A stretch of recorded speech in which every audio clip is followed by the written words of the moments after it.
ओम शांति। आज परमात्मा के मधुर महावाक्य है कि मीठे बच्चे, तुम अभी रूहानी बाप द्वारा रूहानी ड्रिल सीख रहे हो। इसी ड्रिल से तुम मुक्ति धाम, शांति धाम में चले जाएंगे।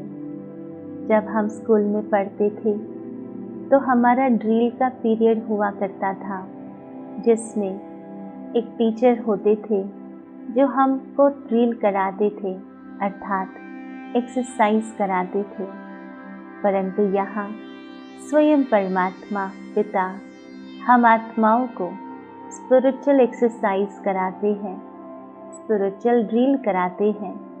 और वह ड्रिल है अपने मुक्ति धाम और शांति धाम को याद करने की, आत्मा को पावन बनाने की।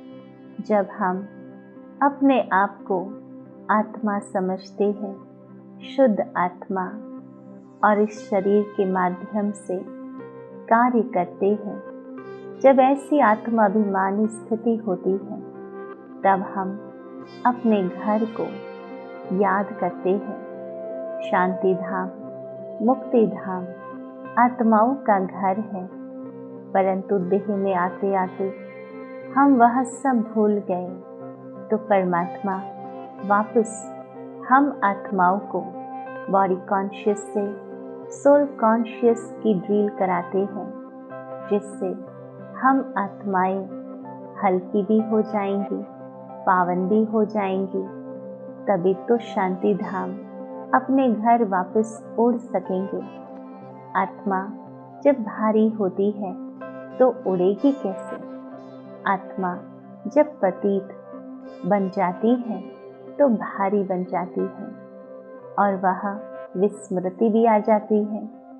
तो परमात्मा आकर हम आत्माओं को एक्सरसाइज कराते हैं सोल कॉन्शियस की, जिससे वह सारी स्मृतियाँ जागृत हो जाती है कि मैं आत्मा कौन हूँ। परमात्मा मुझ आत्मा के क्या लगते हैं? आत्मा का धाम कौन सा है? आत्मा इस संसार में क्या करने आई है? आत्मा की पूर्ण अवस्था क्या है? आत्मा कैसे इस संसार में चक्र लगाती है, यात्रा करती है? ये सारी बातों की स्मृति आने से, इन सारी बातों की स्मृति आने से आत्मा में समझ आ जाती है, शक्ति आ जाती है, जिससे आत्मा पावन बनकर वापस अपने शांति धाम चली जाती है।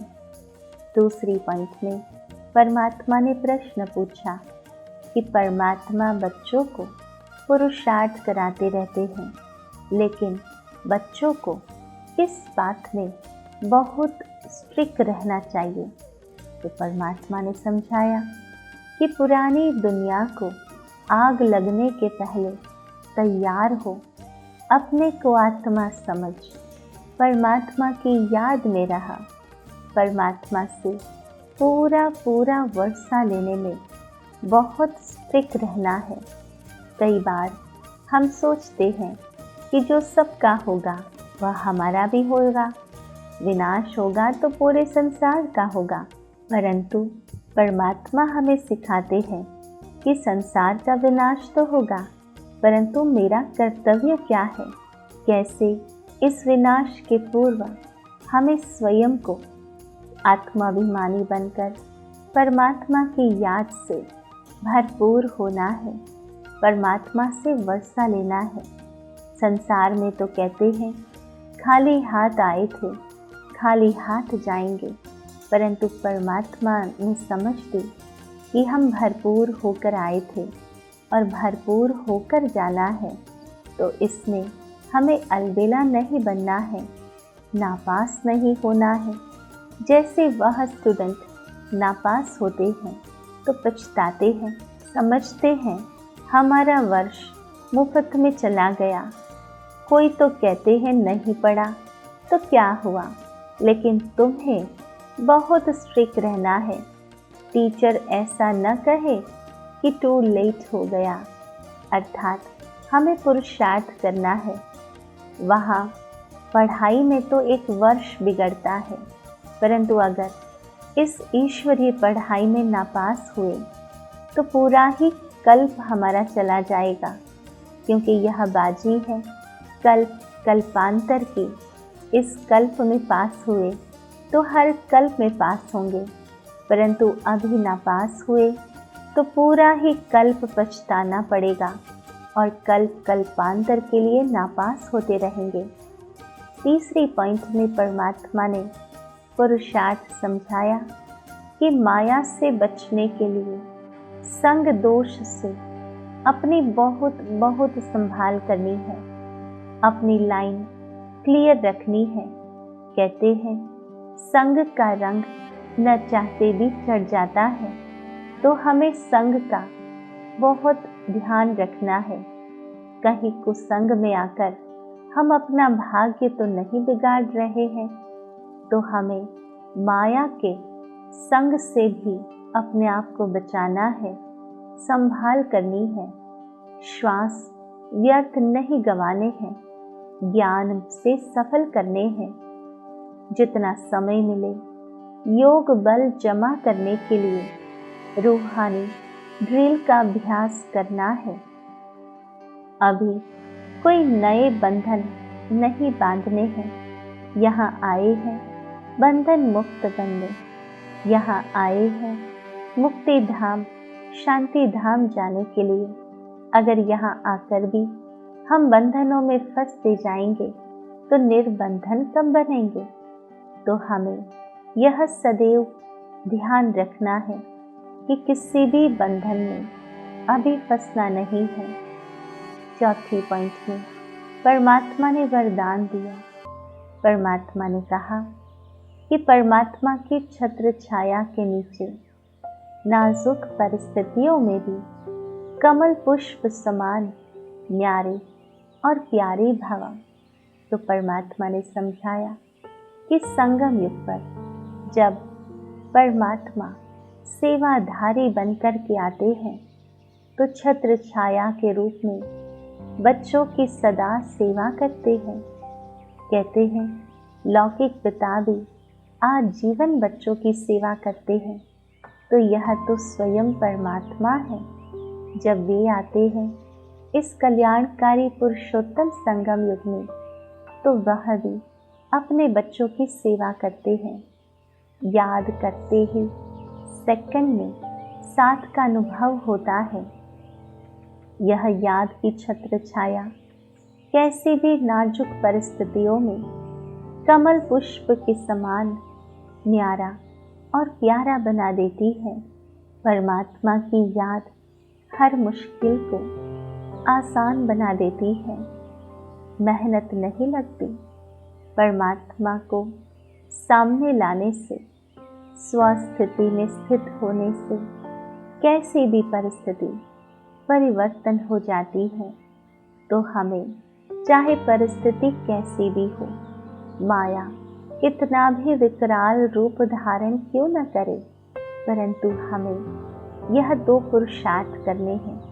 एक तो परमात्मा को समक्ष में रखना है, अर्थात याद करना है, और स्वस्थिति में स्थित हो जाना है। यह दो इतनी शक्तिशाली स्थिति है कि जो हर परिस्थिति से हमें बाहर निकाल देती है, उन परिस्थितियों का परिवर्तन कर देती है। पांचवी पॉइंट में परमात्मा ने समझाया कि बातों का पर्दा बीच में आने न दो, तो पाप के साथ का अनुभव होता रहेगा। परमात्मा कहते हैं कि या तो मन बाप में होगा या बातों में होगा। जब बातों का पर्दा हमारे मन और बुद्धि पर लग जाता है तो परमात्मा का अनुभव नहीं कर सकते, अर्थात परमात्मा की याद ठहर नहीं सकती, परमात्मा का अनुभव नहीं कर सकेंगे। तो हमें चूज करना है, बातें पसंद है या बाप पसंद है, अर्थात परमात्मा की याद में रहकर समय को सफल करना है श्वास को सफल करना है, जीवन को सफल करना है, या बातों में ही जीवन को व्यर्थ गंवाना है, समय को व्यर्थ लगाना है, तो हमें यह 5 बातें आज परमात्मा ने बहुत अच्छी रीति से समझाई। परमात्मा ने सर्वप्रथम हम आत्माओं को समझाया कि तुम अभी रूहानी परमात्मा के द्वारा रूहानी ड्रिल सीख रहे हो। इसी ड्रिल से तुम मुक्ति धाम, शांति धाम में चले जाएंगे। दूसरी पॉइंट में परमात्मा ने प्रश्न पूछा कि बाप बच्चों को पुरुषार्थ कराते रहते हैं, लेकिन बच्चों को किस बात में बहुत स्ट्रिक्ट रहना चाहिए। तो परमात्मा ने समझाया कि पुरानी दुनिया को आग लगने के पहले तैयार हो, अपने को आत्मा समझ बाप की याद में रहा, बाप से पूरा वर्षा लेने में बहुत स्ट्रिक्ट रहना है, नापास नहीं होना है। जैसे वह स्टूडेंट नापास होते हैं तो पछताते हैं, समझते हैं हमारा वर्ष मुफ्त में चला गया। कोई तो कहते हैं नहीं पढ़ा तो क्या हुआ, लेकिन तुम्हें बहुत स्ट्रिक्ट रहना है। टीचर ऐसा न कहे कि टू लेट। तीसरी पॉइंट में परमात्मा ने सावधान किया कि माया से बचने के लिए संग दोष से अपनी बहुत संभाल करनी है, अपनी लाइन क्लियर रखनी है, श्वास व्यर्थ नहीं गंवाने हैं, ज्ञान से सफल करने हैं। जितना समय मिले योग बल जमा करने के लिए रूहानी ड्रिल का अभ्यास करना है। अभी कोई नए बंधन में नहीं बंधना है।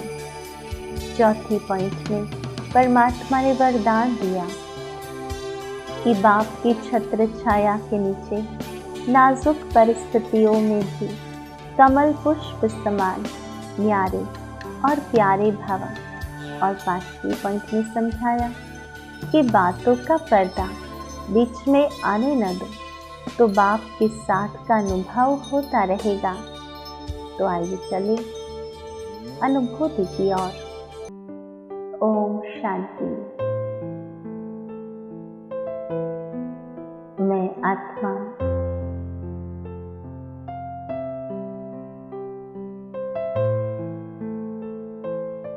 रूहानी ड्रिल करती है, अर्थात अपने मन और बुद्धि के माध्यम से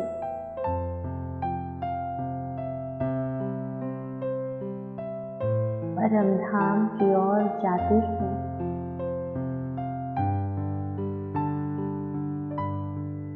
शांति धाम, परम धाम, जहाँ परम शांति है, जहाँ स्वयं परमात्मा विराजमान है।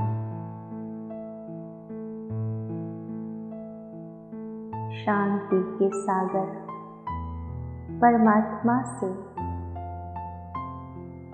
शांति की किरणें अनुभव करती हैं।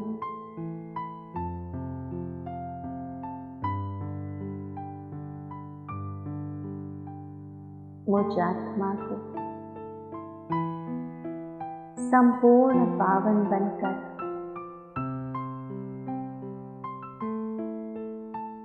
वापस शांति धाम में आना है। पतित पावन परमात्मा की किरणें मुझ आत्मा को पावन बना रही है।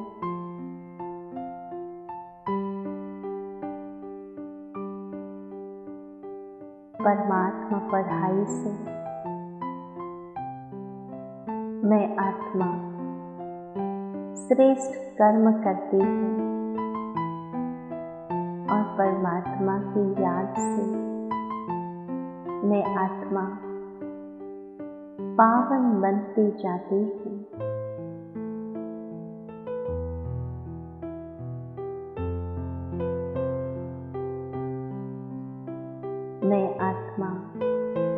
पुण्यात्मा हूँ।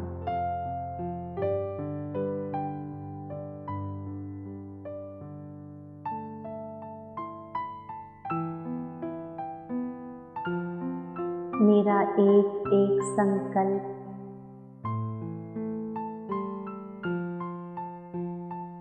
एक एक श्वास परमात्मा की याद में सफल हो रहा है।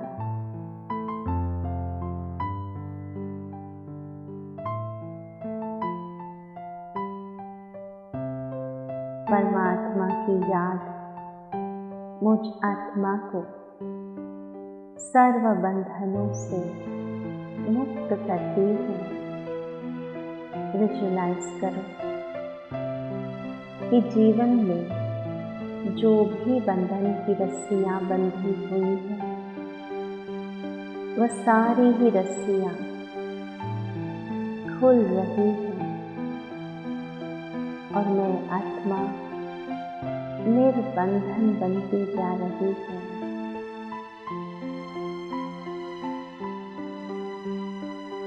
ओम शांति।